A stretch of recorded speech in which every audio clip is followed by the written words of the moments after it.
আমরা সবাই জানি যে শ্রী শ্রী ঠাকুরের দর্শনে যে আদর্শ অর্থাৎ আইডিয়াল কোনো মতবাদ বা ভাব নয়।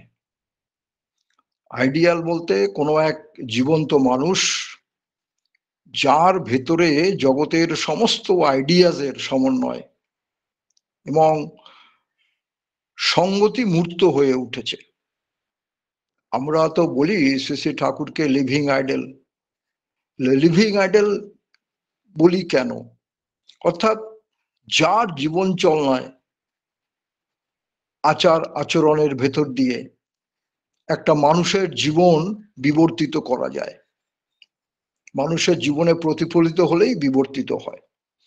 মানুষের মৃত্যু না হওয়া পর্যন্ত সে লিভিং কন্ডিশনে থাকে জীবন্ত অবস্থায়। এই জীবন্ত অবস্থায় আমার জীবনটা কেমন হবে, কোন পথে চললে জীবন সুন্দর হবে, কিভাবে জীবন নির্মাণ করব, আর এই উপায়গুলো কোনো মাটির গড়া দেবদেবীর বিগ্রহ থেকে কিন্তু উৎসারিত হয় না, অচল বিগ্রহ থেকে উৎসারিত হয় না। লিভিং রেসপন্স আসে না। যেমন পুজো করতে গেলে আমার জীবন্ত ফুল, জীবন্ত ফল এগুলো চাইতো। লিভিং ফ্লাওয়ার, লিভিং ফ্রুটস, এই মাটির গড়া কোনো ফল বা ফুল কোনো কাজে লাগে না। কোনো কাগজের বা প্লাস্টিকের ফুল দিয়ে পুজো হয় না, জীবন্ত ভাবটা আসে না। পুজো হবে না কেন? হবে, কিন্তু জীবন্ত ভাবটা আসে না। কৃষ্ণনগরের কোনো মৃত শিল্পীর গড়া যদি আমি কোনো আম, আনারস, কলা এগুলো যদি দিই, আমরা যেমন খেতে পারি না, তেমনি এর থেকে লিভিং রেসপন্সও পাই না, কোনো স্বাদ পাই না।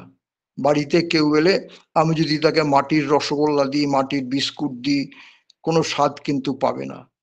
কেন না? তার মধ্যে কোনো রেসপন্স নেই, স্বাদ নেই, লিভিং ফিডব্যাক নেই। এটা কিন্তু বাস্তব। এখনো জগতের মানুষ সেই দেবদেবী পুজোর, তারা মাটির গড়া রং করা দিয়ে পুজো করছে, অথচ কোনো রেসপন্স নেই তাদের কাছ থেকে।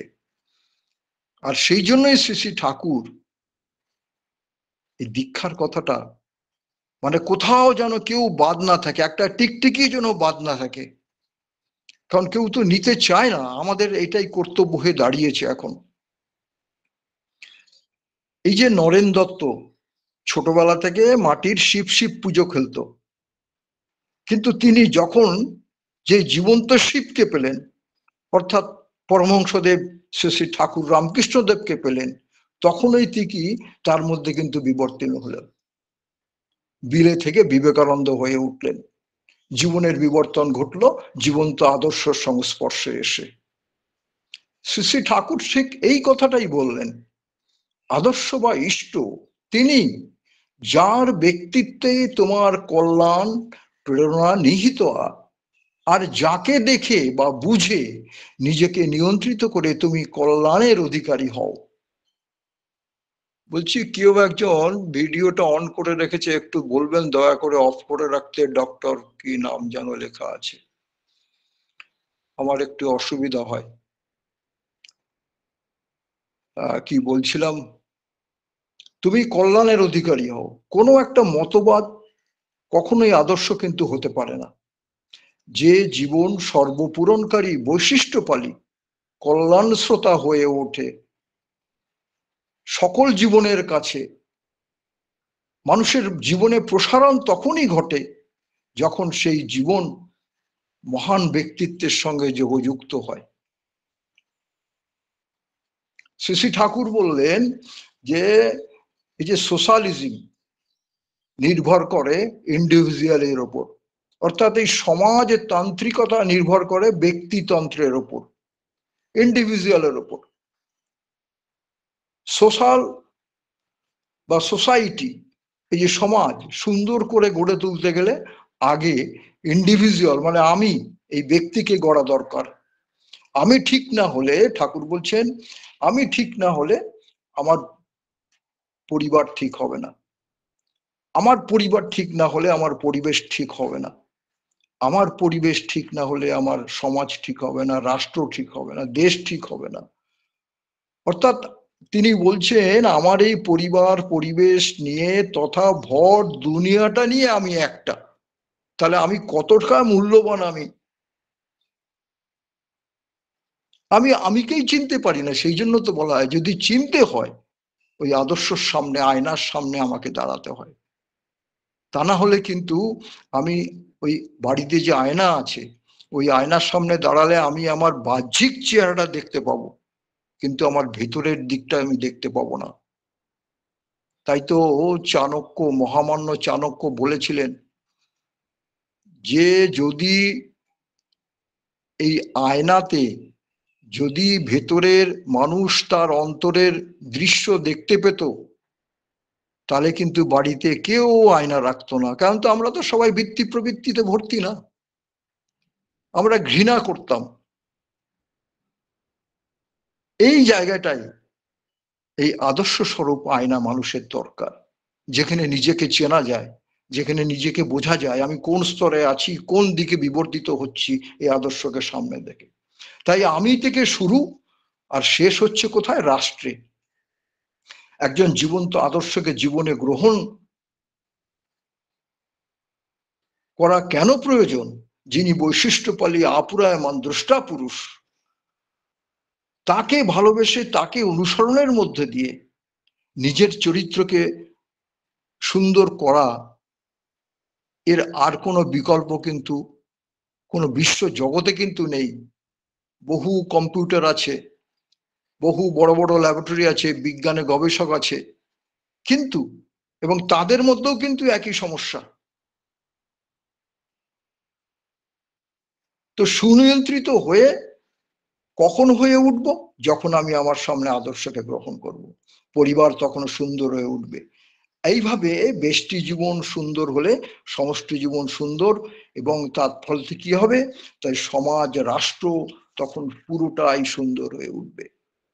যাকে ধরে চললে, অনুশাসনে, যার অনুশাসনে চললে, যার জীবন চরিত্র নিয়ে চললে ম্যান অফ ক্যারেক্টার হওয়া যায়, অর্থাৎ একজন আদর্শবান হয়ে ওঠা যায়।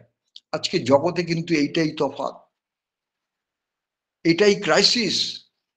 এফিশিয়েন্ট ডক্টর আছে, এফিশিয়েন্ট ইঞ্জিনিয়ার আছে, এফিশিয়েন্ট প্রফেসর আছে, এফিশিয়েন্ট গবেষক আছে, সবাই কিন্তু এফিশিয়েন্ট। তাহলে কি এরা কেউ দক্ষ নয়? তাহলে এদের দীক্ষা নেওয়ার কেন প্রয়োজন? আসলে দক্ষ অদক্ষর পরিচয় মেলে যখন আমরা দেখব ঠাকুরের অনুশাসন আইডিয়ালের মধ্যে ঢুকবো, তখন দেখব সবাই এফিশিয়েন্ট ডক্টর তার প্রফেশনাল পেশনে, কিন্তু ওই ডক্টর তিনি হয়তো দেখা যাবে তিনি তার একজন আদর্শ সন্তান হয়ে উঠতে পারেনি মা বাবার কাছে, একজন স্ত্রী আদর্শ হয়ে উঠতে পারেনি, হয়তো শিক্ষিকা সে একজন, একজন ছাত্র ট্যালেন্টেড কিন্তু আদর্শ ছাত্র হয়ে ওঠেনি দেশের কাছে, মা বাবার কাছে, একজন শিক্ষক আদর্শ শিক্ষক হয়ে উঠতে পারেনি, একজন মন্ত্রী আদর্শ মন্ত্রী হয়ে ওঠেনি, মন্ত্রী সে, একজন রাষ্ট্রনায়ক আদর্শ রাষ্ট্রনায়ক হয়ে উঠতে পারেনি। আজকে জগতের কিন্তু এইটাই ক্রাইসিস। একজন ব্যবসায়ী সেও আদর্শ ব্যবসায়ী হয়ে উঠবে, একজন বাস ড্রাইভার সেও আদর্শ ড্রাইভার, একজন রিক্সাওয়ালা থেকে শুরু করে একজন কৃষক, চাষি, দিনমজদুর, সবাই এই আদর্শকে ধরে আদর্শবান হয়ে উঠবে। এটাই ক্রাইসিস।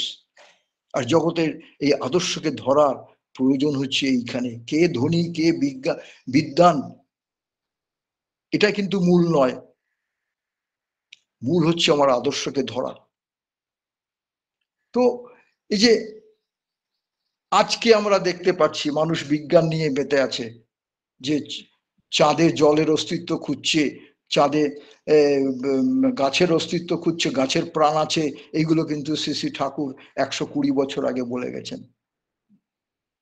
এটা অবাক লাগে। ঠিক এই যে দৈনন্দিন জীবনে, ব্যক্তিগত জীবন, জনজীবনে আমরা এই দ্রষ্টা পুরুষ, পুরুষোত্তমকে যতক্ষণ গ্রহণ না করব, যেভাবে দৈনন্দিন জীবনে চলার পথে আমাদের হিংসা, খুন, হত্যা, মারামারি, যে আচরণ, নারী জাতির লণ্ঠনা, পশুসুলভ আচরণ, দুর্ঘটনায় মৃত্যু, রোগ, নানা রকম নতুন রোগ বেড়ে চলেছে।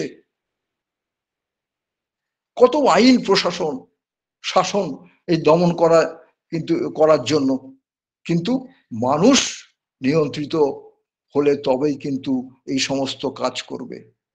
আইন দিয়ে, প্রশাসন দিয়ে কিন্তু মানুষের অন্তরকে বিবর্তিত করা যায় না।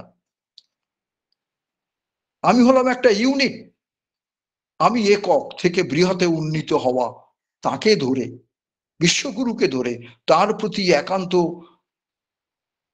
বিশ্বাস ও ভক্তি হলে অজান্তেই তার ভাব ও গুণগুলি আমার মধ্যে সঞ্চারিত হয়ে ওঠে।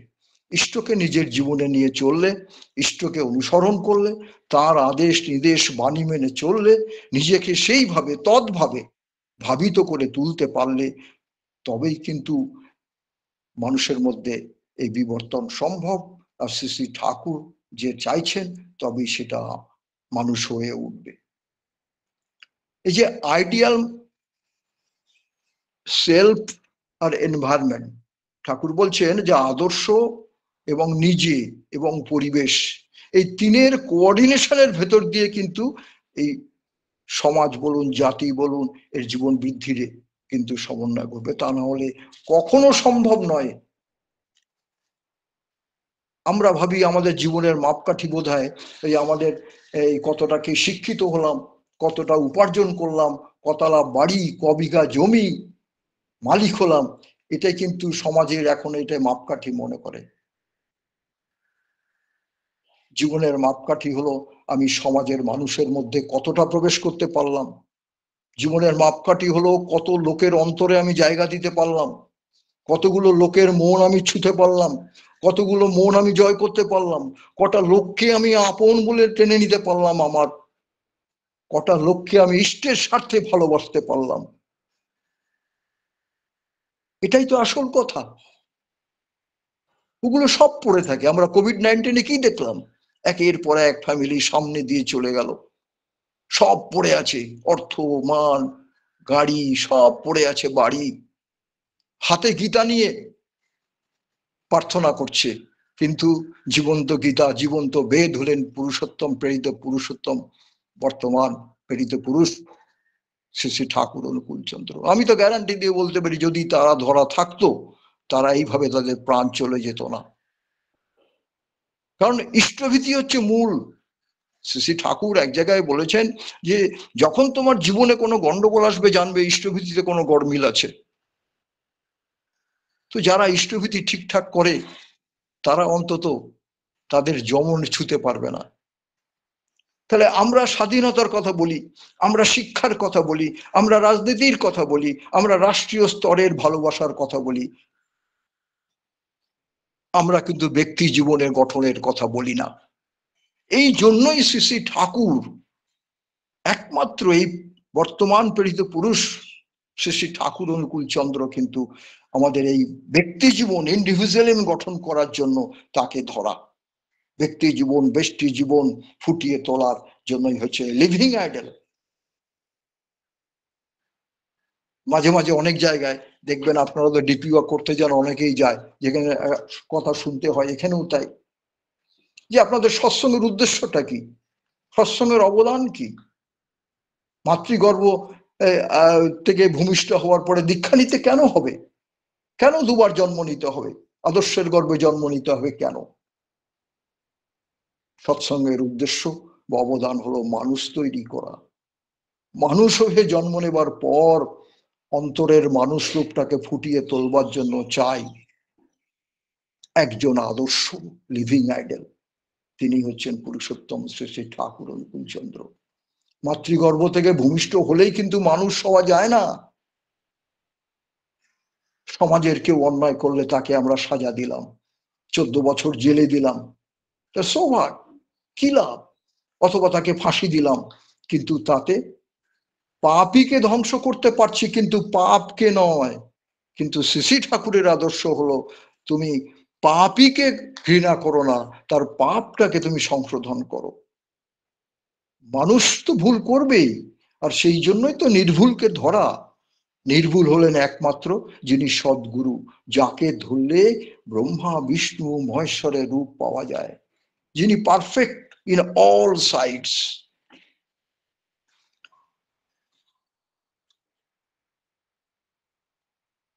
শ্রী শ্রী ঠাকুর, আমরা এখন দেখছি ভোটের বাজারে দেখবেন এই সমাজে মানে তাদের আচার আচরণ ব্যবহার নেতা মন্ত্রীদের মধ্যে দেখলে পরে এটা মানে কি বলবো, আমার কথাটাই বলছি, একটা অসহ্য একটা ঘৃণা বোধ হয় যে নতুন প্রজন্মকে আমরা কি দিয়ে যাচ্ছি, কোথায় একতা, কোথায় শ্রী শ্রী ঠাকুরকে ধরা কেন? শ্রী শ্রী ঠাকুর বলছেন, এটা খুব আলোচনার প্রসঙ্গেই আছে, আমার কথা নয়, ঠাকুর বলছেন একতা আনতে গেলে গোড়ায় একজন জ্যান্ত এক চাই। যেমন ধরেন ঠাকুর বলছেন আমাকে কয়েক লাখ ভালোবাসে, এই একজনকে ভালোবাসে বলে তারা কিন্তু নর্মালি পারস্পরিকভাবে স্বার্থান্বিত অর্থাৎ ইন্টারেস্টেড হয়ে উঠেছে। প্রত্যেকে যদি প্রত্যেকের ইন্টারেস্ট হয়, প্রত্যেককে কমিউনিটি যদি প্রত্যেক কমিউনিটির স্বার্থ হয়, প্রত্যেক সোসাইটি যদি প্রত্যেক সোসাইটির স্বার্থ হয়, প্রত্যেক ডিস্ট্রিক্ট যদি প্রত্যেকের ডিস্ট্রিক্টের ইন্টারেস্ট হয়, প্রত্যেক প্রভিন্স যদি প্রত্যেক প্রভিন্সের ইন্টারেস্ট হয়, প্রত্যেক কান্ট্রি যদি প্রত্যেক কান্ট্রির ইন্টারেস্ট হয়, তবে দুনিয়ার বুকে ফ্রিডম রিয়েলাইজ করা যাবে। শ্রী শ্রী ঠাকুর বলছেন, না হলে কোনোদিন যাবে না। আমার উন্নতির জন্য, আপনার উন্নতির জন্য প্রয়োজন আছে, কিন্তু আপনার উন্নতির জন্য আমার উন্নতিরও প্রয়োজন আছে। কাউকে বাদ দিয়ে কারো চলবে না। শ্রী শ্রী ঠাকুর বলছেন আমি আপনাকে যতখানি বাদ দেব আমার জীবন ততখানি অপূর্ণ থাকবে। কি সুন্দর ফর্মুলা দেখুন, আপনি আমাকে যতখানি বাদ দেবেন আপনার জীবন ততখানি অপূর্ণ থেকে যাবে। এমনতর বাস্তব সমাবেশ শ্রী শ্রী ঠাকুর করতে বলছেন যে পারস্পরিকভাবে স্বার্থান্বিত হয়ে ওঠা ছাড়া উপায় নেই। প্রত্যেকটা মানুষ পরিবেশের জন্য শত দায়িত্বে নিঃস্বার্থভাবে কিছু করতে অভ্যস্ত হওয়া চাই। প্রত্যেকটা সম্প্রদায়, প্রত্যেকটা সমাজ, প্রত্যেকটা প্রদেশ অনুরূপভাবে অন্যান্য সম্প্রদায় ও অন্যান্য সমাজ ও অন্যান্য প্রদেশের কল্যাণের জন্য কিছু বাস্তব দায়িত্ব গ্রহণ করলে তবেই কিন্তু স্বার্থান্বিত হওয়া যায়, যেটা আমরা এখন প্রায় নেই বললেই চলে। এই যে শ্রী শ্রী ঠাকুরের জিনিসগুলো, শ্রী শ্রী ঠাকুরের যে আদর্শগুলো আজকে জগৎ মানছে না, তো হয়তো আস্তে আস্তে হচ্ছে। কিন্তু আমার একটা জিনিস মনে হয়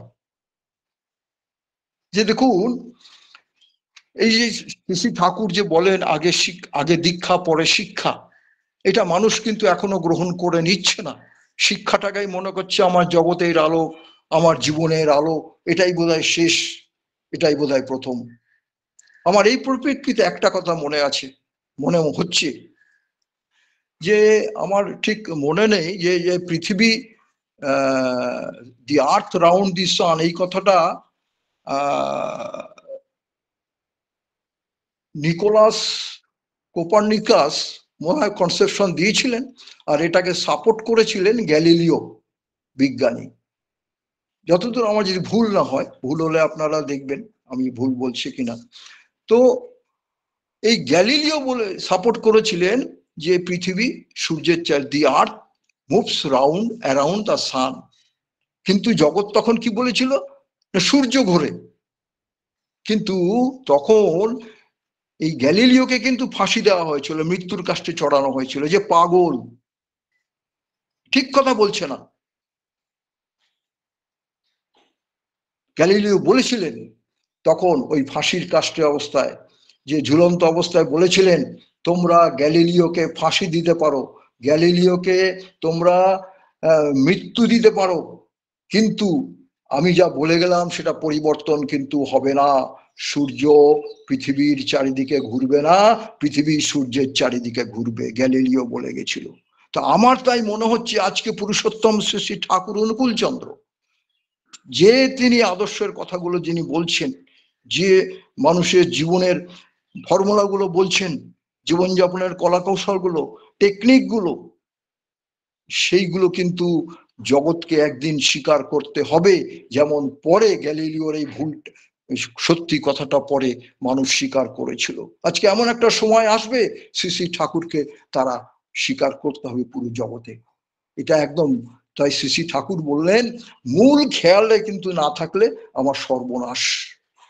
আপনারা যে বাদেই হন না কেন, জীবনকে বাদ দিয়ে কিন্তু কোনো বাদ দেওয়া যায় না। জীবনের জন্য যা কিছু, কোনো বাদের কোনো দাম নেই যদি তা জীবনের সব দিক সমৃদ্ধ উন্নত না করে।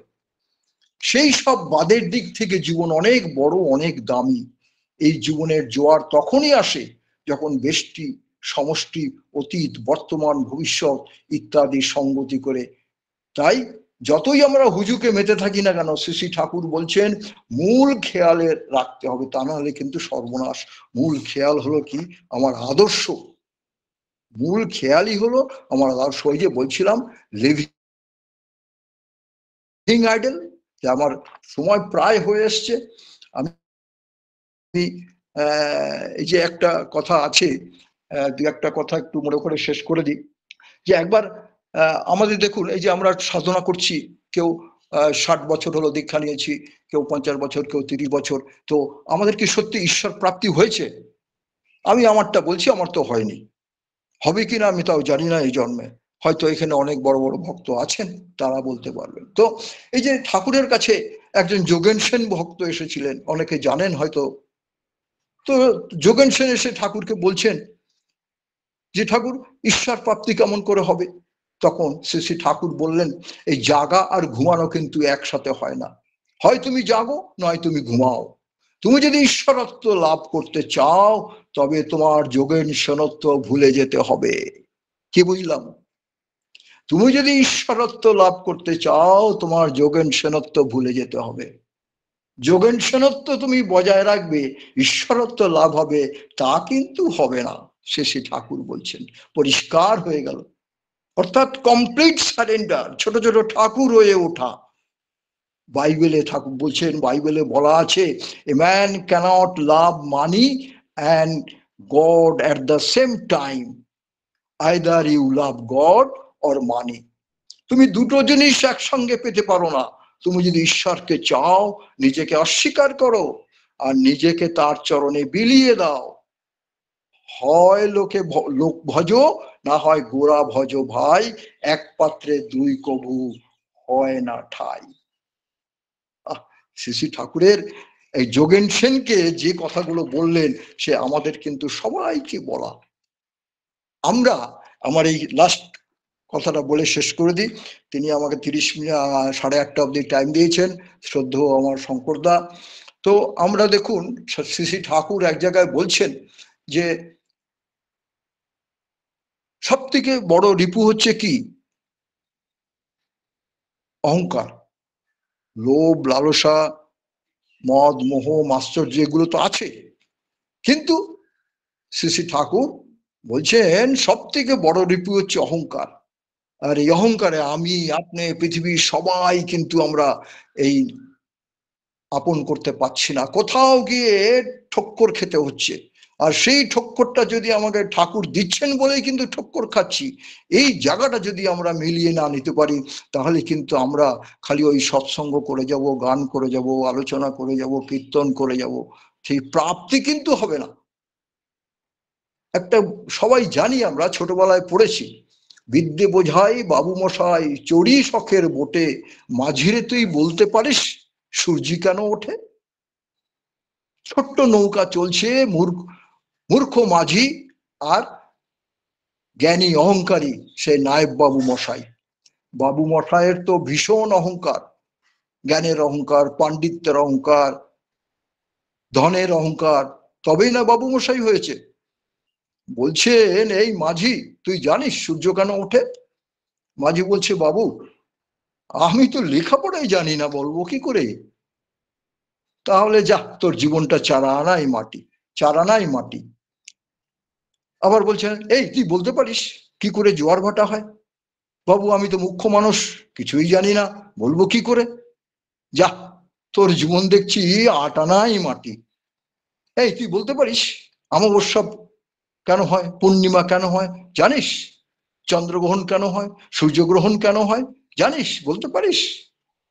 মাঝি বলছে, না বাবু, আমি তো কিছুই জানি না, আমি তো দেখছি তোর জীবন 12 আনাই মাটি। এই বলার পরে এরপরে ঝড় উঠেছে, বাতাস, তুফান, সে বিরাট ঝড়, নৌকা দুলছে, ডুবে ডুবে যাওয়ার উপক্রম। বাবু মশাই তো সাঁতার জানে না। ও মাঝি, নৌকা যে এদিক ওদিক দুলছে, কি করব? মাঝি বলে, বাবু তুমি সাঁতার জানো? নৌকা তো দুলছে এদিক ওদিক। বাবু বলছে, মাঝি আমি তো সাঁতার জানি না, মুখ কাচুমুচু করে বলছে। তখন আর সেই অহংকারটা কমে গেছে, এতক্ষণ যে অহংকারের প্রশ্ন করছিল। ও বাবু মশাই, তুমি যে বললে আমার জীবন 12 আনা মাটি, আমি তো দেখছি তোমার জীবন 16 আনাই মাটি। মূল কথা হলো এই যে সাঁতার। ঠাকুর বলছেন যে knowledge is a burden if it is not implemented in our life. আবার বলছি যে নলেজ আমার থাকতে পারে, knowledge is a burden if it is not implemented in my self. তাই জ্ঞান বোঝা স্বরূপ হয়ে দাঁড়ায় যদি আমি সেটাকে কাজে লাগাতে না পারি। তার জন্যই কিন্তু এই ডিপি ওয়ার্ডস আমাদের সামনে কিন্তু এসছে। আমার গোটা লাইব্রেরিটা হয়তো আমার মাথার মধ্যে আছে, আমার জ্ঞানের আড়ম্বরে ভর্তি, কিন্তু আমি এক ছটাক তপস্যা করতে পারি না, এই ব্রাহ্ম মুহূর্তে তপস্যা করতে পারি না। তাই ওই জ্ঞানের থেকে কিন্তু ওই এক ছটাক তপস্যা কিন্তু আমাদের জীবনের বিরাট দাম। ওই ছোট্ট তপস্যার মধ্য দিয়ে, ওই উষানিশায় মন্ত্র সাধন তপস্যার মধ্য দিয়ে আমার জীবন তৈরি হয়। তাই শ্রী শ্রী ঠাকুর বলছেন যে ইষ্টটানের অমুক চলায় দেখবি কত গ্রহের ফের, খাবি খেয়ে পাল্টে গেছে রেখে শতেক ঝলক চের। তাই আসুন, আমার সময় দিয়ে যা দিয়েছিলেন সময়ে ছুঁয়ে গেছে। তাই অহংকার পতনের মূল। আমরা যেন, যদি অহংকার করতে হয় আদর্শের অহংকার করব, যদি প্রচার করতে হয় আদর্শের প্রচার করব। সেটাই কিন্তু হচ্ছে আত্মপ্রচার, সেটাই হচ্ছে কিন্তু আত্ম অহংকার। যাই হোক, আমি এই বলে আমি শেষ করলাম। এখানে যারা উপস্থিত আছেন প্রত্যেকের ইষ্টচল জীবন, মঙ্গলময় জীবন আমি পরম পিতার শ্রীপাদপদ্মে প্রার্থনা করি, এবং সবাই সুস্থ থাকুন, ভালো থাকুন। জয় গুরু। এই বলে আমি এখানে বিরাম দিলাম। জয় গুরু।